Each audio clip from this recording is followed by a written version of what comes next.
Assalamualaikum warahmatullahi wabarakatuh. Selamat pagi anak-anak semua. Apa kabarnya kalian hari ini? Semoga kita selalu dalam lindungan Allah Subhanahu wa taala dan selalu dalam keadaan sehat walafiat. Anak-anakku kelas 4 yang hebat, sebelum kita memulai pembelajaran pada pagi hari ini, alangkah lebih baiknya kita berdoa terlebih dahulu. Menurut agama dan kepercayaan masing-masing, berdoa dimulai.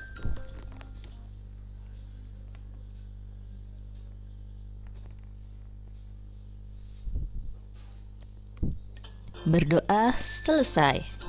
Baiklah anak-anak, kita masih melanjutkan pembelajaran kita. Sekarang kita memasuki pembelajaran 6. Tema 1 masih dengan indahnya kebersamaan, subtema 2 kebersamaan dalam keberagaman. Tujuan pembelajaran kita pada pagi hari ini yaitu anak-anak dapat menyebutkan kerjasama yang ada di lingkungan rumah kalian. Yang kedua, anak-anak dapat mengetahui langkah-langkah membuat ringkasan. Dan yang ketiga, anak-anak dapat membuat ringkasan sesuai dengan langkah-langkah yang nanti kita pelajari bersama. Sebelumnya kita sudah mempelajari tentang kerjasama dalam keragaman. Masih ingat kalian? Baiklah, kalau tidak ingat, mohon untuk memutar kembali atau menyimak kembali video-video pembelajaran sebelumnya ya. Lebih baik lagi kalau kalian juga mencatat apa yang telah kalian pelajari dalam video yang sudah ibu guru bagikan. Baiklah, kita akan mempelajari kerjasama di lingkungan rumah. Ada apa saja sih kerjasama yang ada di lingkungan rumah? Yang pertama ada ronda. Kalian tahu apa itu ronda? Ronda adalah kegiatan berkeliling yang dilaksanakan pada malam hari. Ronda bertujuan untuk menjaga keamanan lingkungan sekitar. Ronda dapat dilaksanakan dengan berjalan kaki, bersepeda, atau berkendaraan dengan kendaraan bermotor. Setiap malam, warga bergiliran dan bekerja sama melaksanakan ronda untuk memberikan perlindungan dan pengamanan bagi masyarakat. Apakah kalian pernah melakukan ronda? Tentu belum ya. Biasanya yang melakukan ronda itu ayah kalian atau para orang yang sudah dewasa. Selanjutnya, kerjasama yang ada di lingkungan rumah ada kerja bakti. Kegiatan yang dilakukan bersama-sama yang berguna untuk kepentingan bersama. Contohnya yang kerja bakti yaitu seperti membersihkan selokan yang ada di sekitar lingkungan atau membersihkan sampah-sampah yang ada di sekitar lingkungan. Biasanya kerja bakti dilaksanakan setiap hari Minggu. Selanjutnya, yang ketiga, kerjasama di lingkungan rumah ada gotong royong. Gotong royong ini merupakan sebuah kegiatan yang dilakukan secara bersama-sama dan bersifat sukarela. Gotong royong menumbuhkan rasa kebersamaan dan tolong-menolong antar warganya.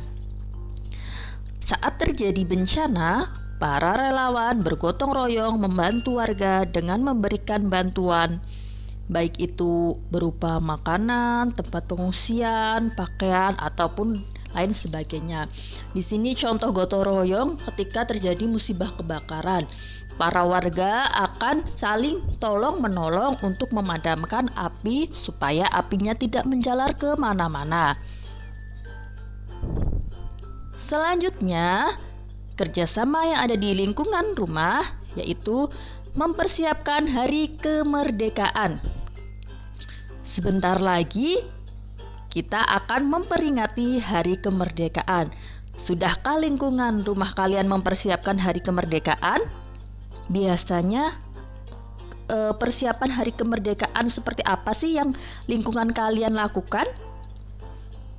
Baik, Persiapan hari kemerdekaan yaitu seluruh warga yang berbeda suku dan agama bekerja sama dalam mempersiapkan hari kemerdekaan. Para warga bekerja sama menyusun berbagai acara yang akan diadakan saat hari kemerdekaan, seperti upacara kemerdekaan dan berbagai macam perlombaan. Apakah kalian sudah pernah mengikuti perlombaan dalam rangka hari kemerdekaan? Kalau sudah, lomba apa saja yang kalian ikuti? Ya, lomba-lomba yang ada pada hari kemerdekaan biasanya ada lomba panjat pinang, kemudian lomba balap karung, lomba memasukkan pensil ke dalam botol, dan lain sebagainya. Apakah 17-an besok akan diadakan lomba? Mungkin masih belum ya, karena kita masih dalam keadaan pandemi. Walaupun tidak ada perlombaan, kalian tetap harus semangat menyambut Hari Kemerdekaan Republik Indonesia pada 17 Agustus besok ya. Selanjutnya kita waktu kemarin sudah sering sekali mempelajari tentang gagasan pokok dan gagasan pendukung. Pasti kalian sudah pandai ya dalam menentukan atau membuat gagasan pokok dan gagasan pendukung. Dengan mengetahui gagasan pokok dan gagasan pendukung, dalam suatu bacaan kalian dapat membuat ringkasan dari bacaan tersebut. Apa sih ringkasan itu? Ringkasan atau meringkas yaitu penyajian karangan atau peristiwa yang panjang dalam bentuk yang singkat dan efektif. Fungsi dari meringkas yaitu untuk memahami atau mengetahui sebuah buku atau karangan. Kemudian tujuan dari meringkas yaitu membantu seseorang memahami dan mengetahui isi sebuah buku atau karangan. Jadi diingat-ingat ya anak-anak. Apa itu meringkas? Pengertian meringkas yaitu tadi penyajian karangan atau peristiwa yang panjang dalam bentuk yang singkat dan efektif. Silahkan bisa ditulis pada buku catatan kalian masing-masing. Selanjutnya, fungsi dari meringkas yaitu untuk memahami atau mengetahui sebuah buku atau karangan. Selanjutnya, tujuan dari meringkas yaitu membantu seseorang memahami dan mengetahui isi sebuah buku atau karangan. Ringkasan merupakan sari karangan tanpa hiasan. Ringkasan dapat berupa ringkasan sebuah buku, bab, ataupun artikel. Dengan membuat ringkasan, seseorang dibimbing dan dituntun untuk membaca karangan asli dengan cermat dan menuliskan kembali dengan tepat. Selanjutnya kita akan mempelajari tentang ciri-ciri ringkasan. Ciri-ciri ringkasan ada 4. Yang pertama, inti tidak meninggalkan urutan dasar karangan. Jadi kalau kalian membuat ringkasan itu harus urut dan tidak boleh meninggalkan intinya. Yang kedua, kerangka dasar masih nampak jelas. Sebelum membuat ringkasan, kalian akan membuat kerangka-kerangka terlebih dahulu. Yang ketiga, memangkas gagasan utama menjadi lebih ringkas. Selanjutnya yang keempat, tujuan untuk memangkas gagasan. Tujuannya untuk memangkas gagasan ya. Jadi ringkasan itu lebih singkat atau lebih ringkas ya daripada bacaan yang asli. Jadi lebih sedikit. Selanjutnya langkah-langkah membuat ringkasan. Langkah-langkahnya ada 7. Langkah yang pertama, bacalah teks dengan seksama. Jadi sebelum membuat ringkasan, kalian harus membaca teks bacaannya terlebih dahulu dengan cermat, dengan teliti, dan dengan seksama. Langkah kedua, gunakan kalimat tanya untuk mengetahui kejadian. Kalimat tanya itu ada apa, siapa, mengapa, bagaimana, di mana dan kapan ya. Selanjutnya, langkah yang ketiga, catatlah hal-hal yang penting.